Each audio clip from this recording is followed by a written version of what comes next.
डभोई के तीर्थ क्षेत्र चाणोद में नर्मदा नदी के तट पर गंगा दशहरा महोत्सव मनाने का 10 दिन का आयोजन हुआ था। तब गंगा दशहरा महोत्सव की कल पूर्णाहुति हुई। ये खबर डभोई से सामने आ रही है, जहां का तीर्थ क्षेत्र चाणोद है। वहां पर गंगा दशहरा महोत्सव मनाया जा रहा था। नर्मदा नदी के तट पर 10 दिन का ये महोत्सव मनाया जा रहा था, जिसकी कल पूर्णाहुति हुई है।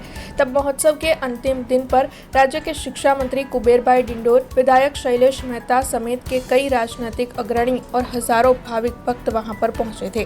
दरअसल गंगा दशहरा महोत्सव के अंतिम दिन पूजन और महाआरती में शामिल हुए राज्य के शिक्षा मंत्री कुबेर भाई डिंडोर की ओर से काफी प्रसन्नता जताई गई थी और लाखों तादाद में श्रद्धालु इन 10 दिनों के दौरान गंगा दशहरा महोत्सव में शामिल होने के लिए पहुंचे थे।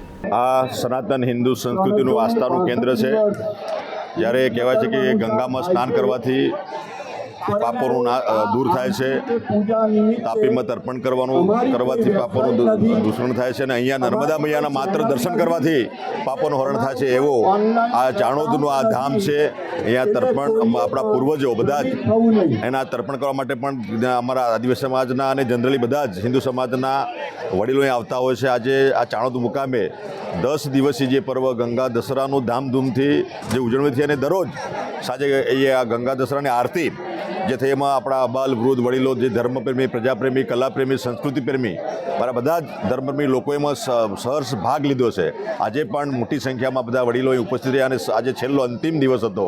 અંતિમ દિવસે હું પણ આ જે આરતીનો લાભ લેવા માટે શરૂઆત અને પૂર્ણાથી બંને મારી હાજરીમાં અહીંયા કરવામાં આવે છે, એટલે સદભાગી છું કે મા નર્મદાના ચૂંદડી અર્પણ કરવાની હોય, આનો અભિષેક કરવાનો હોય, માની આરતી ઉતારવાની હોય, એ તમામ સદભાગ્ય મળે છે અને આ તમામ સદભાગ્ય અને આ પુણ્ય આ દર્ભાવતી નગરીને દર્ભાવતી તાલુકાની તમામ પ્રજાને અર્પણ કરું છું અને મા નર્મદાને પ્રાર્થના કરું છું કે દર્ભાવતી નગરી, દર્ભાવતી તાલુકો અને નર્મદા કાંઠા પર રહેતા તમામ લોકો પર सुख शांति समृद्धि की कृपा वर्षावे। हमसे जुड़े रहने के लिए हमारे YouTube चैनल को सब्सक्राइब करें और नई वीडियो की नोटिफिकेशन के लिए बेल आइकॉन को दबाएं।